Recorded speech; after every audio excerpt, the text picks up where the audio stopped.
If a 3.0 gram copper coin were reacted with excess nitric acid, what would be the temperature, in degrees Celsius, of the nitrogen dioxide gas if it had a pressure of 1.00 atmospheres and a volume of 2.30 liters? Well, the first thing I see in this problem is a reaction that needs to be balanced.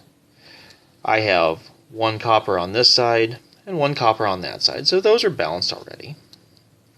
Now, as I look for non-oxygen, non-hydrogen elements, I only have nitrogen left until I get to those last two elements.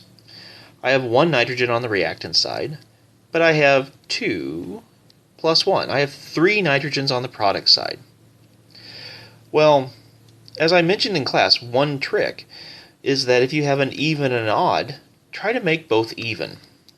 So if I put a 2 in front of this nitrogen, now I have 4 nitrogens on the product side, so I can make 4 on the reactant side. It's a little bit easier to balance. As I look at this, I have 4 hydrogens, which also means that I need to double my waters. And lastly, I look at my oxygens. I have 12 oxygens on this side. I have 6 plus 4, so 10 plus 2 would be 12 oxygens on the product side. This is actually now balanced. Now, in this problem, I have a temperature that I'm wanting to know, a volume and a pressure and an amount of chemical given. Since I have only one set of conditions, we should use the ideal gas law. But this 3.0 grams, that's not exactly in the form that I need for the ideal gas law to plug in directly. I need to go through and massage that number a little bit. So if I start off with 3.0 grams of copper, the first thing I need to do is to convert those grams of copper into moles of copper. Moles being kind of our universal unit, that if we can get to that crossroads, we can go to many different places. So if we go to the periodic table and look for copper, we can see that to the nearest whole number it has a weight of 64. So we have 64 grams of copper in 1 mole. Now,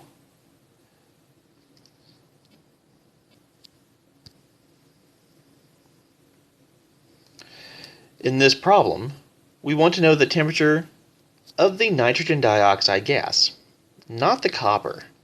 So I also need to go through and convert from moles of copper to moles of nitrogen dioxide. From my balance reaction, I can see that I have 1 mole of copper for every 2 moles of nitrogen dioxide. We're now in the right units, both moles and chemical, for what the question's asking about. So we can go to our calculator. 3.0 divided by 64 times 2 gives me 0.094 moles of nitrogen dioxide. Now, I can plug this into my ideal gas law. PV equals nRT. The pressure given in the problem of 1.00 atmospheres. Volume is also given of 2.30 liters. The moles we just determined were 0.094 moles. The gas law, or the gas constant, R, is something you should memorize, and it has a value of 0.0821 liters atmospheres per mole Kelvin. And my temperature is what I'm actually trying to find. So I'll leave that as T. So bringing everything besides the T to the other side, I would have 1.00 times 2.30. And as I'm multiplying by these numbers here, if I move them across the equal sign, I will be dividing by them.